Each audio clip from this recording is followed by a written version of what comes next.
Hello दोस्तों, मैं हूं शाहनवाज। आपका स्वागत है अलिफ डिजिटल टेक इन्फो चैनल पर। आज मैं आपको बताऊंगा आईआरसीटीसी के द्वारा आप अपना कंफर्म रेलवे का टिकट किस तरह से बुक कर सकते हैं। इसमें जो लेडीज़ 45 ईयर्स से ऊपर की हैं, मतलब मिनिमम 45, उसके ऊपर की जितनी भी एज की है, और प्लस जो सीनियर सिटीजन 60 ईयर्स उसके ऊपर के जितने भी लोग हैं, उनको कंफर्म टिकट किस तरह से मिल सकता है। इसमें आपको सिर्फ एक ये चीज़ ध्यान रखना है कि अगर हम जो टिकट बुक कर रहे हैं वो 60 ईयर्स के जेंट्स और लेडीज़ 45 की है, तो आप एक साथ बुक कर सकते हैं। और या सिमिलर इसी एज की और लेडीज़ और जेंट्स हैं तो वो भी इस टिकट एक टिकट में बुक किया जा सकता है। लेकिन अगर कोई डिफरेंट एज के लोग हैं, सपोज 50 ईयर्स का कोई मेल है और 45 ईयर्स की कोई लेडीज़ है, तो वो टिकट कंफर्म नहीं मिलेगी, आपको उनको अलग अलग बुक करनी पड़ेगी। चलिए, इस वीडियो में हम आपको डिटेल में आपको इसको समझाने की कोशिश करते हैं और आपको कंफर्म टिकट किस तरह से मिलेगी उसका तरीका बताते हैं। और दोस्तों, अगर आपसे रिक्वेस्ट है, अगर मेरा ये वीडियो अच्छा लगता है प्लीज़ शेयर कीजिए, सब्सक्राइब कीजिए, लाइक कीजिए, ताकि हम दूसरों तक ये इन्फॉर्मेशन दे सकें और वो आप आसानी से ये टिकट बुक करें। परेशानी होने की ज़रूरत नहीं है, एजेंट के धक्के खाने की ज़रूरत नहीं है। चलिए हम इसको डिटेल में वीडियो समझते हैं। Thank you. हम अब इस पे चलना है, हमें डायरेक्ट खोलना है गूगल गूगल क्रोम में जाएंगे। हमें सिर्फ लिखना है IRCTC, इंटर कर दीजिए, आपकी वेबसाइट खुल जाएगी irctc.co.in। सिंपल तरीके से हमें गूगल पे लिख देना है और ये हम ऑनलाइन ई टिकटिंग कैसे करते हैं उसका तरीका मैं आपको बता रहा हूँ। वो भी आपको कंफर्म टिकट मिलनी है। अगर कोई लेडीज़ है, कोई सीनियर सिटीजन है, इसको कंफर्म टिकट कैसे निकलना है उसके बारे में आपको इस वीडियो में पूरी जानकारी दूंगा। वीडियो पूरा देखिएगा ताकि आपको कभी भी ज़्यादा रश हो तो इस कोटे से टिकट आप निकाला जा सकता है। हमें सिर्फ यहाँ पे क्लिक कर देना है, हमारी साइट ये कर देना है, ये इनका पोर्टल खुल जाएगा। इस पोर्टल में हमने लॉगिन करना है। हमारा लॉगिन आईडी हमारे पास है, हम उस लॉगिन आईडी को यहाँ पे डाल देंगे।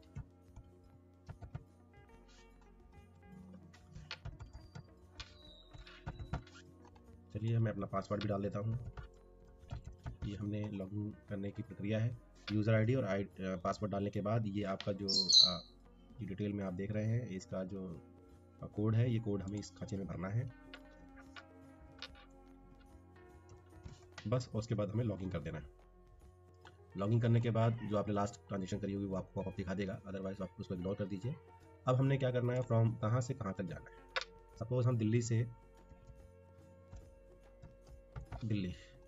दिल्ली हमने लिखना है। दिल्ली से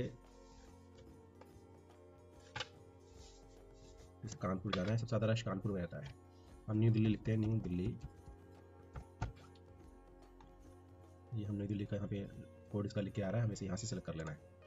उसके बाद टू कहाँ जाना है, कानपुर। कानपुर, ये मैंने कानपुर का ले लिया, यहाँ पे कानपुर आ गया।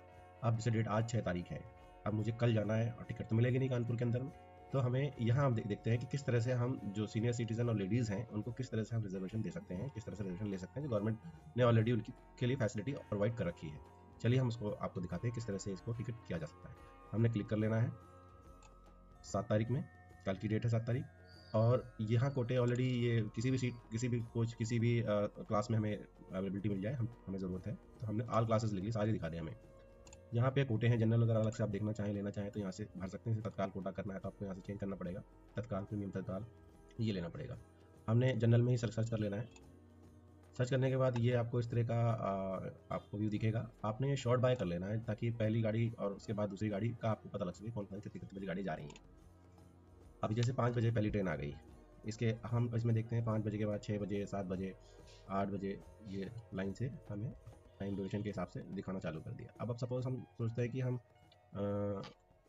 ये आनंद विहार की BBS संपर्क क्रांति में टिकट ले लें। तो अब हम यहाँ चेक करते हैं क्या पोजीशन है। यहाँ बोलता है कि आपका कल में तो नहीं है, 11 में, 7 तारीख में नहीं है, लेकिन 12 में अवेलेबल है। हम 7 तारीख में नहीं है, इसी को हमें देखना है कि किस तरह से बुक किया जा सकता है। चलिए, हमने इस पे स्लीपर पे क्लिक किया, 7 तारीख का लोकेशन सेलेक्ट किया, उसके बाद हमने यहाँ से बुक नाउ पे कर दिया। अब हमने एग्री कर लिया। ये ट्रेन आनंद विहार चलती है और कानपुर जाती है, नई दिल्ली जाती नहीं। तो ये पूछ रहा है कि आप नई दिल्ली से की जगह पे आप कानपुर आनंद विहार से करना है, तो हमने यस कर देना है जी। ठीक है, अब हमारा ये लोकेशन खुल गया। इसके अंदर में आपने जो पैसेंजर है उसका नाम लिखना है। पहले खांचे में आपने नाम लिख दिया, XYZ कुछ भी लिख दीजिए, या आप नाम लिख दीजिए उसमें राम कुमारी, कुमारी, राम कुमार या राम कुमारी, या मान लीजिए राम कुमार हमने ले लिया। इनकी उम्र 60 साल है और ये मेल हैं। अब यहाँ पे चॉइस है, हम तो इंडियन ही हैं तो कोई मतलब ही नहीं है इसको।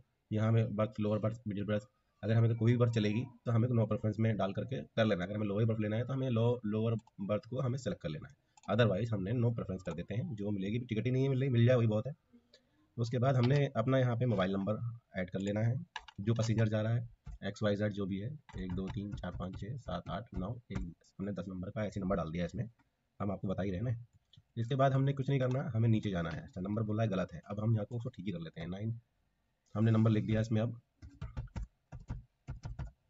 हमने सही नंबर डाल दिया। चलिए अब हम नीचे चलते हैं। अब ये यहाँ बोलता है कि आप जहाँ जा रहे हैं वहाँ का आपको एड्रेस देना ज़रूरी है, क्योंकि कोविड के प्रोटोकॉल्स को हमें करना है। कोविड क्योंकि कहाँ जा रहे हो उसका हमें डिटेल तो बताना ही पड़ेगा कि कहाँ जा रहे हो, किसके पास जा रहे हो, ये सारी चीज़ें शो करेंगी। हमने यहाँ लिख लिया, अभी हम बता ही रहे हैं इसलिए आप कुछ भी नंबर डाल देते हैं। तो ये 234 प्लॉट नंबर हो गया। अब यहाँ मेजर करता है उस एरिया का पिन नंबर। पिन नंबर हमने डाल दिया कानपुर का 002 8002 डाल दिया। अब इसमें देखिए ऑटोमेटिक उत्तर प्रदेश कानपुर नगर पोस्ट ऑफिस हमने यहाँ पे कर दिया स्वरूप नगर कर दिया, कि यहाँ हम जा रहे हैं स्वरूप नगर पे। अब इसके अलावा कुछ लोग जो सीनियर सिटीजन अपना वर्क करते हैं, जॉब करते हैं, वो अपना इसका GST का फ़ायदा भी ले सकते हैं। यहाँ हमने GST पे क्लिक करना है। यहाँ आपकी XYZ जो GST होगी वो आप जमा डाल दीजिए और उसकी डिटेल भर दीजिए। तो ये आपके जो इसकी वैल्यू जो टैक्स ले रहा है ये IRCTC, वो आपके अकाउंट में जमा करा देंगे। तो अगर जो यूज़ करते हैं तो उनको यहाँ पे एक GST नाम डाल करके अपना डिटेल भरते हैं, अदरवाइज तो उसको जाने दें। और यह लिखा है other preference consider for auto upgrade. ये प्लस पॉइंट है, अगर सपोज वेटिंग आपकी कंफर्म नहीं है और वो ऑटोमेटिकली आपको स्लीपर से 3rd AC पहुंचा देगा, इसके लिए आपसे कंफर्मेशन ले रहा है कि भी इसका कोई चार्ज तो नहीं लेंगे, लेकिन आपकी आज्ञा हो तो हम इसको आगे प्रोसीड कर दें और आपको अपग्रेड कर दें। तो अगर आप टिक लगा देंगे तो आपको पहले प्रेफरेंस दे देगा कि भाई इसने बोला हुआ है तो कोई दिक्कत नहीं, अदरवाइज उन्होंने अपग्रेड तो करना ही करना है। ठीक है, हमने बस इसके बाद हमने कुछ नहीं करना, हमने नीचे चले जाना है। यहाँ पेमेंट के ऑप्शन है कि भी हम किस मेथड से पेमेंट करना है। पेमेंट के चार्जेस बता रहा है कि हम गेटवे जाएंगे 15 रुपये चार्ज होगा, इसके डील से जाएंगे तो 10 रुपये होगा। हमने तो सिलेक्ट कर लिया, इस पर क्लिक करने के बाद हमने कंटिन्यू कर देना है। अब देखिए अभी हमने वहाँ पे वेटिंग देखा था, यहाँ 40 सीट आपको अवेलेबल हो गई है। ये आपको senior citizen automatically senior citizen कोटे में आपको लेके चला गया, लोअर पास सीनियर सिटीजन कोटे में आपको ले गया। आपने यहाँ से एज आपकी 60 ईयर लिखी गई है, मेल है आप, आपको डायरेक्टली अवेलेबिलिटी सीट अवेलेबल है तो आपको यहाँ से बुक कर रहा है ये। हम इसी तरह से लेडीज़ का भी देख लेते हैं, कोई लेडीज़ जाना चाहती हैं वो परेशान है, उनको टिकट नहीं मिल रही, हम बैक में चले जाते हैं। हमें क्या करना है, सिर्फ ये करना है कि हमने जो लेडीज़ है उनका लेडीज़ का नाम लिख दीजिए, जो भी है राम कुमार कुमारी कर दीजिए, उनको कोई बात नहीं। एज उसकी चालू हो जाती है 45 से कम 45 एज होनी ज़रूरी है एज ए गवर्नमेंट रूल के हिसाब से, जिसको आपको ये लोअर बर्थ देनी है। और उसकी फीमेल हमें चेंज कर देना है जनरल उसका, और ये सेम वही चीज़ बाकी प्रक्रिया वैसे ही है। हम ट्राई करके देखते हैं इसको अवेलेबिलिटी मिल रही है नहीं मिल रही। यहाँ हमने कंटिन्यू पे क्लिक कर देना है। देखिए इसको भी टिकट ये अवेलेबल करा रहा है। चलिए अब इसको हम भर के दिखा देते हैं कैसे कैसे भरना है। अब जैसे आपको टिकट मिल रही है तो आपकी टिकट उतनी ही लगनी है, कोई एक्स्ट्रा खर्चा नहीं देना, कोई एक्स्ट्रा तत्काल का चार्जेस नहीं देना, आपकी जनरल नॉर्मल टिकट में ही होगी।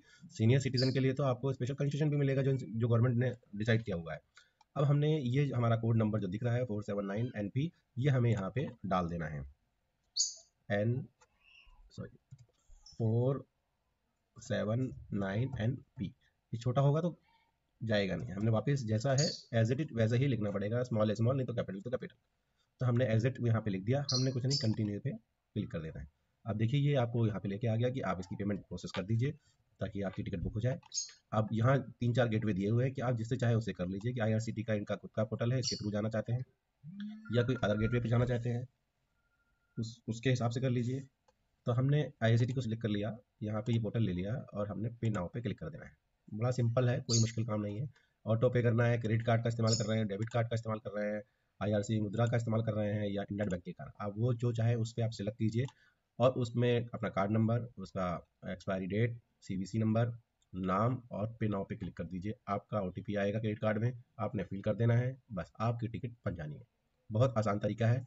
और जो इसके अलावा जो टिकटें होती हैं वो नॉर्मल जनरल कोटे में जाती हैं और उनका जो वेटिंग है वो उसी तरह से रहती है, उसको हम चेंज नहीं कर सकते। ये गवर्नमेंट रूल के जो बेनिफिट्स हैं वो मैंने आपको इसमें बताया है। होप आपको अगर मेरा ये वीडियो अच्छा लगा हो तो प्लीज़ इसको शेयर कीजिए, लाइक कीजिए, ताकि दूसरे लोगों तक ये इन्फॉर्मेशन मिले और वो अपनी IRCTC के थ्रू अपनी कंफर्म टिकट बना सकें। Thank you.